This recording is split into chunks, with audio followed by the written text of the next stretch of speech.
इसमें आपका next question है, वो इस प्रश्न में कहते हैं कि एक चालक में 6.4 एम्पियर की वैल्यू धारा प्रवाहित होती है। यदि चालक में मुक्त इलेक्ट्रॉनों की संख्या 8 गुणा 10 की घात 24 प्रति मीटर हो तो उनका अनुगमन वेग ज्ञात कीजिए। तो सवाल में जो दे रखा है उसको लिख लेंगे। यहाँ पर वैल्यू धारा दे रखी है उन्होंने 6.4 एम्पियर, इसको लिखेंगे I इक्वल टू 6.4 एम्पियर। मुक्त इलेक्ट्रॉनों की संख्या दे रखी है इन्होंने 8 गुणा 10 की घात 24 प्रति मीटर, ये ए एन की वैल्यू है।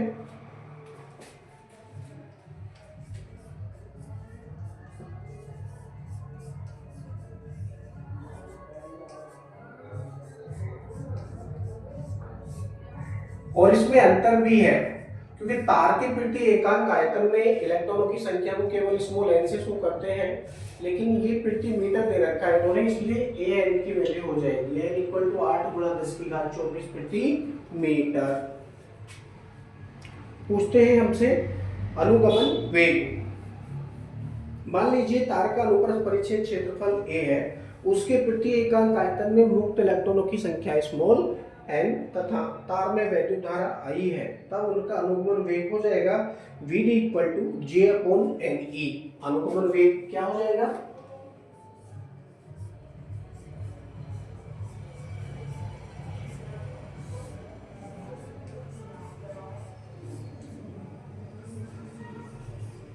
Vd equal to J upon Ne। परंतु हमारे पास J की वैल्यू नहीं है। J क्या है? इलेक्ट्रॉनों का इलेक्ट्रॉन घनत्व है। इसके स्थान पर I अपॉन A का प्रयोग भी कर सकते हैं।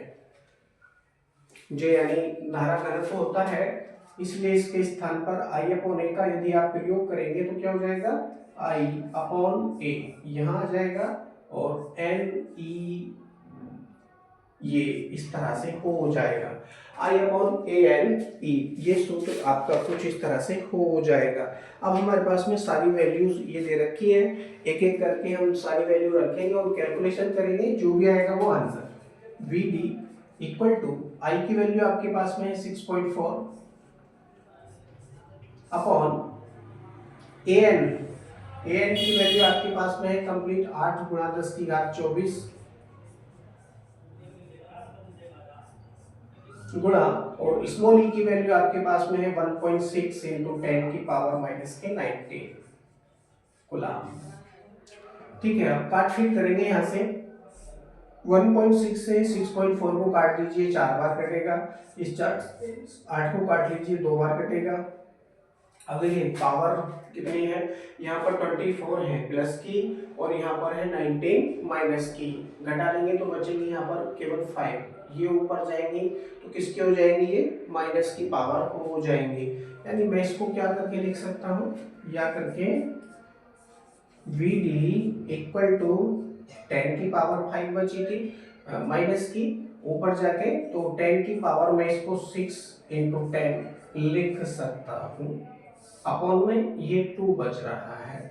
इस 2 से इस 10 को काटेंगे तो ये 5 बार कटेगा और हो जाएगा Vd इक्वल टू 5 इंटू 10 की पावर माइनस के 6 मीटर प्रति सेकेंड। यानी इलेक्ट्रॉनों का जो अनुगमन वेग है वो ये हमको प्राप्त होता है, Vd इक्वल टू 5 इंटू 10 की पावर माइनस के 6 मीटर प्रति सेकेंड। यही आपका आंसर है।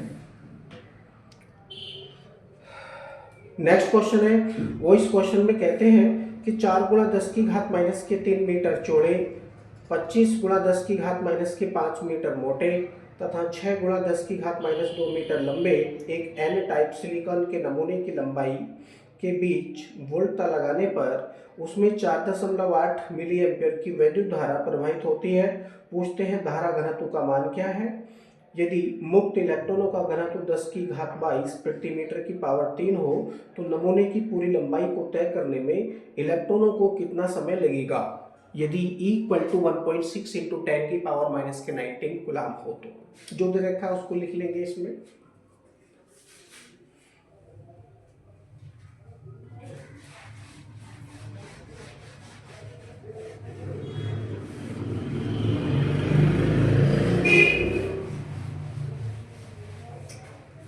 इन्होंने आई इक्वल टू दे रखा है 4.8 गुणा 10 की घात माइनस के 3 एम्पियर, मतलब 4.8 मिली एम्पियर है, मिली एम्पियर।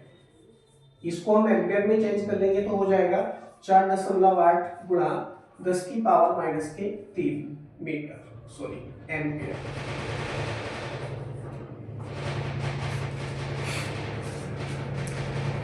आगे दे रखा है इन्होंने उसकी चौड़ाई,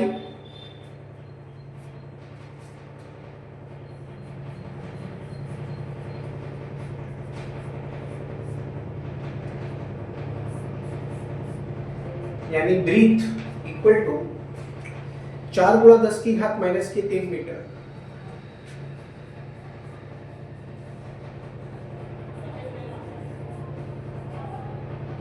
आगे दे रखा है इन्होंने मोटाई यानी थिकनेस,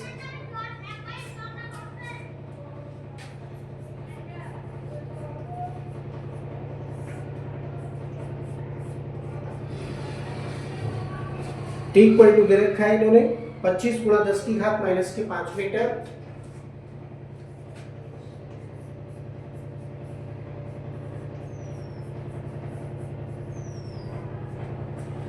और लंबाई दे रखी है इन्होंने 6 गुणा 10 की घात माइनस के 2 मीटर।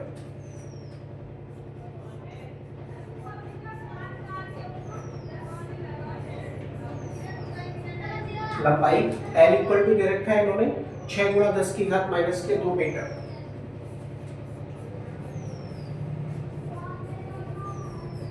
ये सारी वैल्यूज ऑलरेडी M के सीरीज में है, इसलिए हम कोई भी परिवर्तन नहीं करेंगे।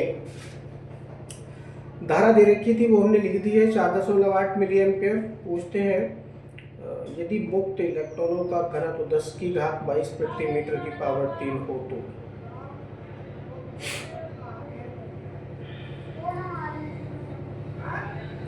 मुक्त इलेक्ट्रॉनों की संख्या दे रखी है 10 की घात 22 प्रति मीटर की पावर 3। इसको भी हम लिख लेंगे n इक्वल टू 10 की पावर 22 प्रति मीटर की पावर 3 प्रति मीटर की पावर 3। और स्मॉल इक्वल टू 1.6 इंटू 10 की पावर माइनस के 19 है। ये तो पता ही है ऑलरेडी। सबसे पहले हम याद करेंगे नमूने का क्षेत्रफल। नमूने का क्षेत्रफल लिखेंगे एन टाइप सिलिकॉन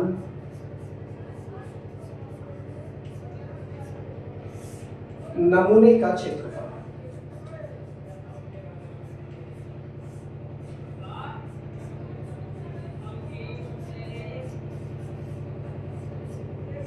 नमूने का क्षेत्रफल क्या सूत्र है? A इक्वल टू, अब देखिए सूत्र होता है किसी भी आयताकार पटल का या किसी भी आयत का क्षेत्रफल का सूत्र होता है लंबाई गुणा चौड़ाई, लंबाई गुणा चौड़ाई। परंतु यहाँ पर हम लंबाई का प्रयोग नहीं करेंगे। लंबाई का प्रयोग हम यहाँ पर इसलिए नहीं करेंगे क्योंकि धात्विक पटल है, सिलिकॉन है, ठीक है ना। तो सिलिकॉन के अंतर्गत अनुगमन वेग उन्होंने पूछा है और कितने वेग से चलेगी ये भी पूछा है हमसे इस क्वेश्चन में, और उनको ये लंबाई तय करने में कितना समय लगेगा ये भी पूछा है। लंबाई है इसकी 6 गुणा 10 की पावर माइनस के 2 मीटर है। इतनी दूरी तय करने में इलेक्ट्रॉनों को कितना समय लगेगा ये हमसे पूछा है। तो लंबाई हम यहाँ प्रयोग नहीं करेंगे। चौड़ाई गुणा मोटाई से, चौड़ाई गुणा मोटाई से इसका क्षेत्रफल ज्ञात करेंगे।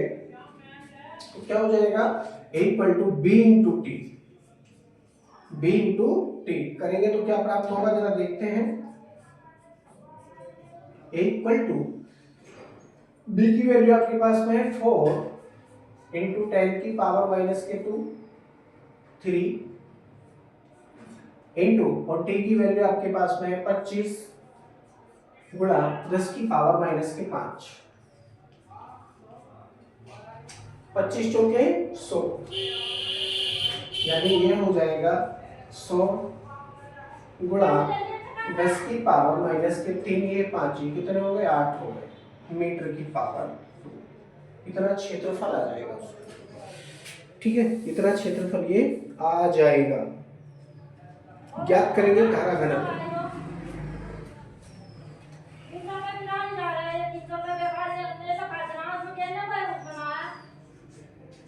धारा घनत्व क्या सूत्र है, J इक्वल टू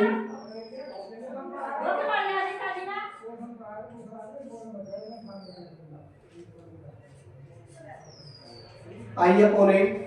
आई की वैल्यू आपके पास में है 4.8 गुणा 10 की पावर माइनस के 3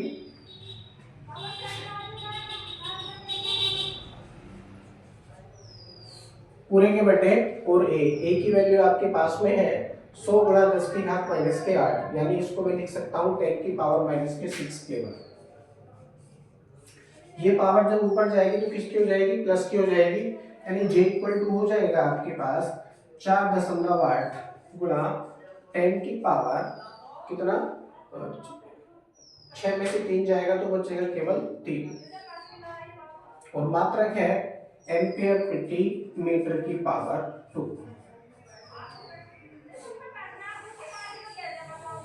तार में इतना धारा घनत्व है, J इक्वल टू 4.8 गुणा 10 की पावर 3 एम्पियर प्रति मीटर की पावर 2।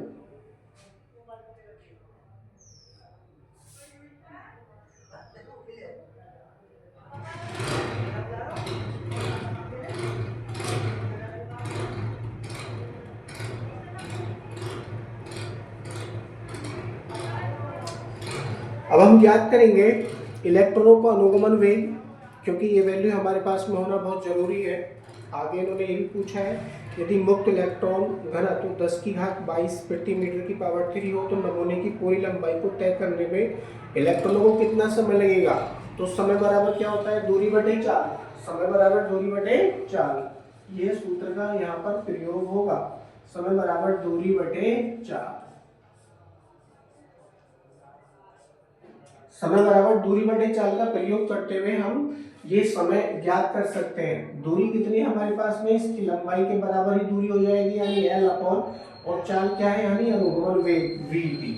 अनुगमन वेग Vt, तो यहाँ पर हम अनुगमन वेग भी ज्ञात करेंगे। तो लिखेंगे यहाँ पर इलेक्ट्रॉनों का अनुगमन वेग।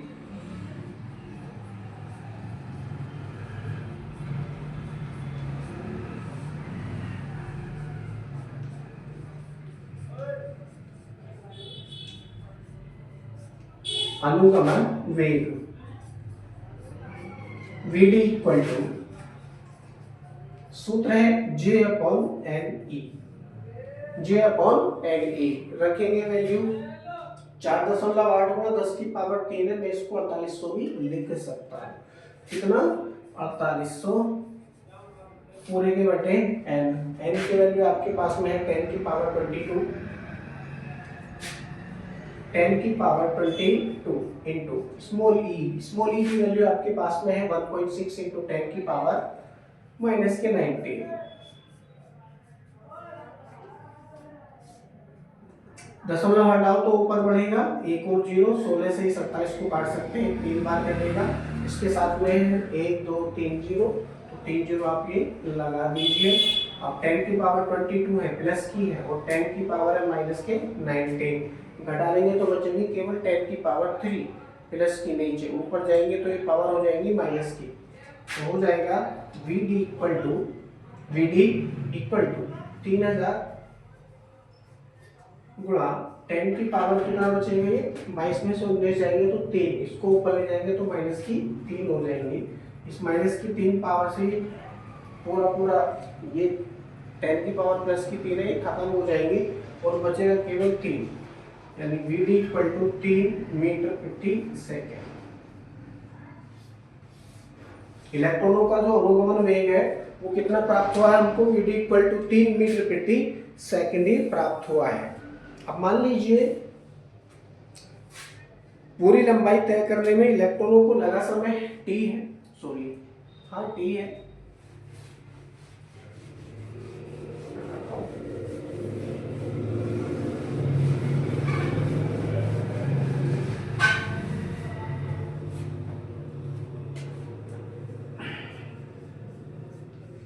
लिखेंगे इलेक्ट्रॉनों को नमूने की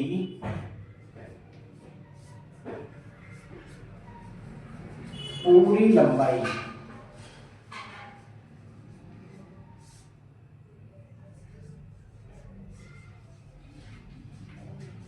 तय करने में लगा समय, डैश लगाएंगे और लिखेंगे टी इक्वल टू यानी समय बराबर दूरी बटे चाल, समय बराबर दूरी बटे चाल यानी एल अपॉन वी डी रखेंगे वैल्यूज तो क्या प्राप्त होगा, टी इक्वल टू एल की वैल्यू आपके पास में है 6 गुणा 10 की पावर माइनस के 2 बटे और वीडी की वैल्यू आपके पास में है 3 मीटर प्रति सेकंड, इसको रखेंगे 3 मीटर प्रति सेकंड। 3 से इस 6 को काटेंगे 2 बार कटेगा यानी टी इक्वल टू कितना हो जाएगा 2 गुणा 10 की पावर माइनस के 2 सेकंड।